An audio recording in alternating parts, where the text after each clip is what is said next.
tell you what, man, this whole turntable thing is just aggravating. Like I was saying yesterday, we were talking about this new styrofoam. And I commented, I think it was on like Michael Frimmer or somebody did a video. And I was just talking about how it's $10,000, man. Excuse my dog. I'm sorry about that. But I'm not opposed to this wonderful new technology, okay?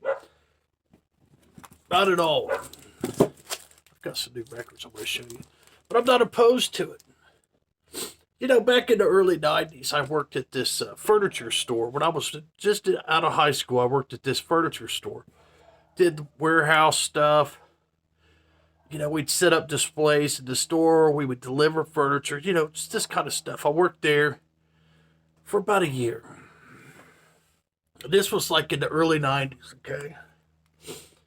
And I remember they had the first flat screen I ever seen in my life, right?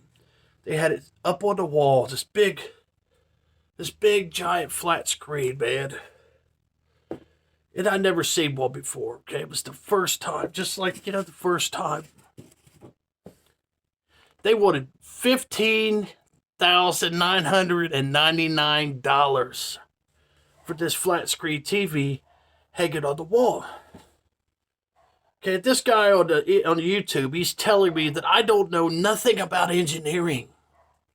He's going at me, you're an idiot. He's basically called me a fucking idiot. And I'm like, oh my God, it just fucking pisses me off.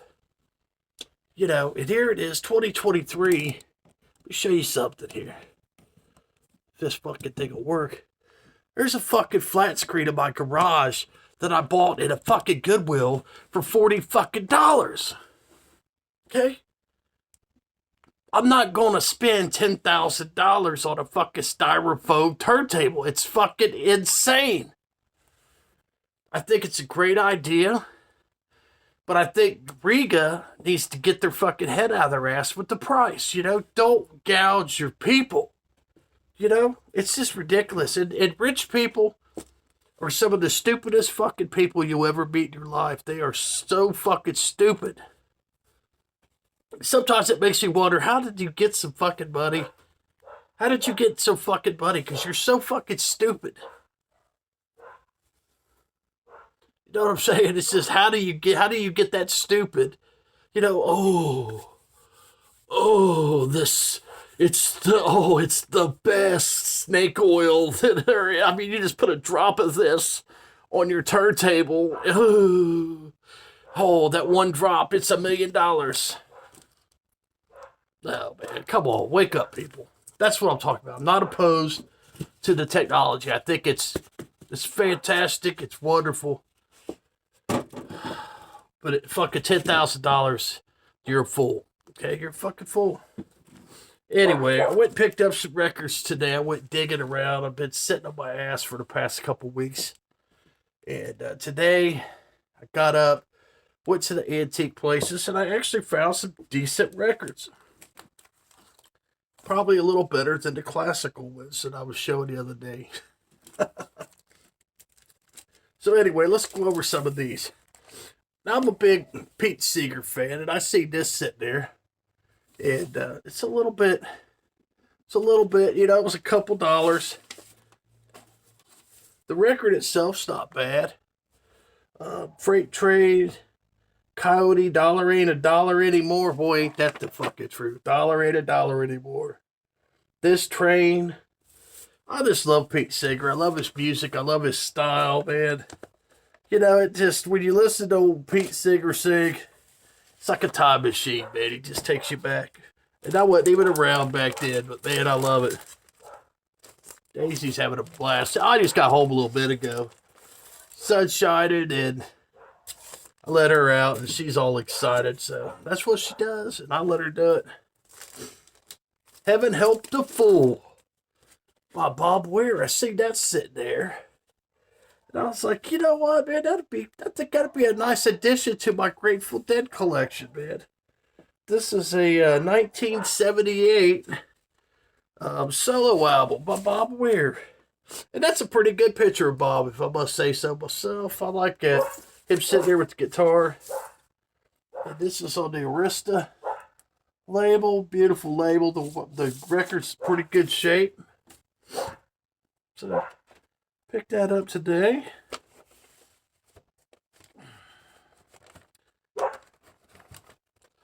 So yeah, it just pissed me off. I got home, man, and I looked at my phone, and this guy's tearing into my ass about this fucking styrofoam thing, man. Then I found this. How cool is this? Look at this very young Ricky Skaggs, Sweet Temptation.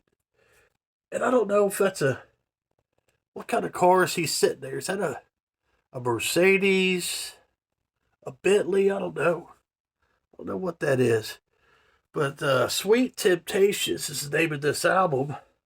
It's 1979. It's got Ricky Skaggs. Emmylou Harris is on this with the vocals. Tony Rice is acoustic guitar and vocals, which Tony Rice is phenomenal. Jerry Douglas plays the dobro. Buddy Edmonds is on the steel guitar. Albert Lee's on the fucking electric guitar on this album. Bobby Hicks is on the violin, fiddle. Tony Brown and Buck White are on the piano. Sharon Hicks and Cheryl White is on vocals as well. Got Mark Pruitt, fucking renowned banjo player. Joe Allen. I mean, it's just, look at that. So, yeah, this was another album. It was just a couple bucks. I was like, son, I'm going to have to jump all over that. Look at the label. What a cool label. It's on the Sugar Hill. The Sugar Hill label. Very, very cool album, country music, man. Ricky Skaggs. Sweet Temptations. You know, sometimes you get lucky, you know what I mean? Sometimes you just get lucky and you find some cool shit. But I did have to do some digging. I was there for a while. And then this one, this is Genesis. Okay, this is Genesis. I've seen this album before. This is 1976. I'm not familiar with this album. I'll just be honest with you. I bought it because it's Genesis. Wind and Woolery.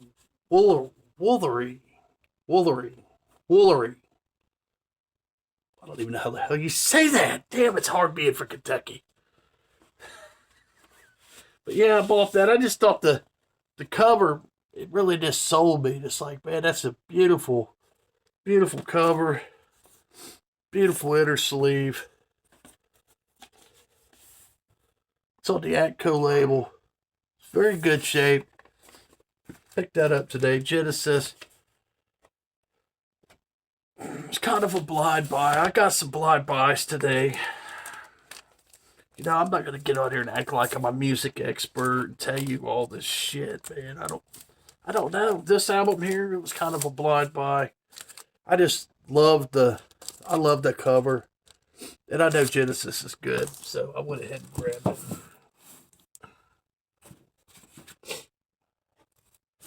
All right. Then I got this one. This was another kind of a blind buy. This is Ahmad Jamal, Chamber Music of the New Jazz. This is a very, very old jazz album, okay? It's on the Argo label. Now, I'm kind of familiar with Ahmad Jamal. Very good jazz pianist. Very relaxing music. This is a very old album. I'm sure I'll like this album. You know, like I said, I'm into the classical. I'm into the jazz. I don't see how I could go wrong with this. These records are wanting to slide off here. There we go. And I see this. This was $2 for this one. Carlos Montoya, another fantastic Spanish guitar. Beautiful label. It doesn't have no inner sleeve. But check this out, man. It's on the Hudson. Look how old that label is. Hudson High Fidelity. Hudson Record Company. West New York, New Jersey. Made in the USA, man. Very beautiful label. Look at that. Beautiful. Probably needs a little cleaned up. I don't see no big whammos on it or anything. It looks like it's in decent shape. Looks like it's in pretty decent shape. So yeah, like I said, man, anytime I see that Spanish guitar, I'm gonna be all over it. It's got a little rewear on it, but it ain't bad. A couple more here to show you guys.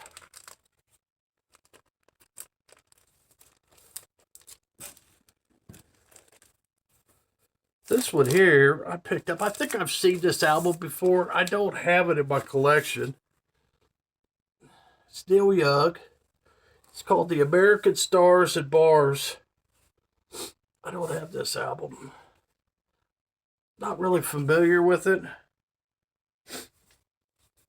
I do know it's Still Young.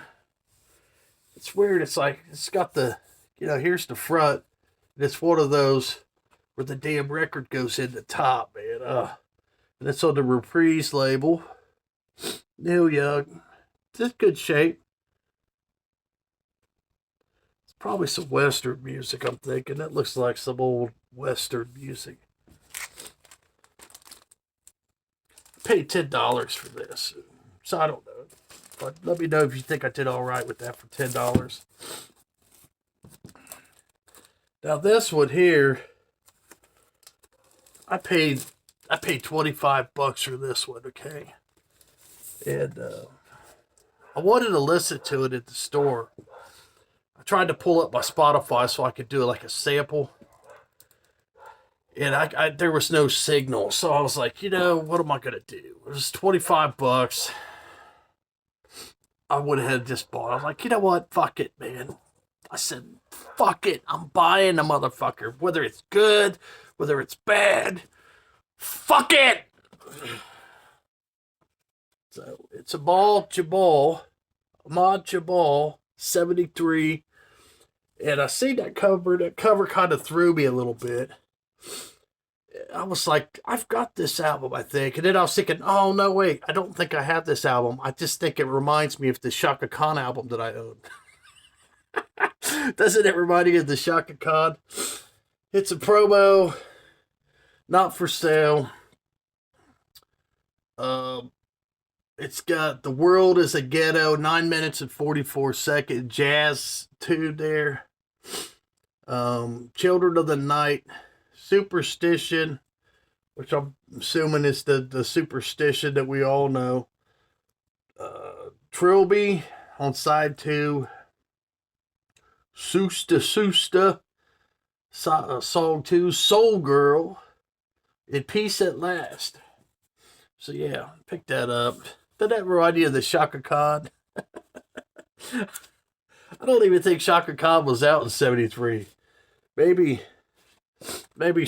Shaka Khan copied. It's on the 20th Century label. Look at the condition. It's beautiful shape. 20th Century label. It's a promo, I'm assuming, so I'm sure I'll enjoy it. That's the thing. I mean, I've got so many good country albums. I've got lots and lots of country. Killer country. Lots of rock and roll and stuff like that. I really need to beef up my jazz collection. My blues collection is not too shabby. It's not too shabby. But, $25, right there. $25 at the Antique Mall. Maybe I'll get surprised. Maybe it'll be a good album. Maybe I'll enjoy it. You know what I'm saying? We all do what I do, man. We all go out and buy albums we don't know. It's just part of the fun. It's digging. If I don't like it, maybe I'll take it and sell it or something. Take it to Omega Music and trade it in for the new Beatles or something. You know what I'm saying? That's it for you, fellas. Thanks for hanging out. For the Pride's out of here.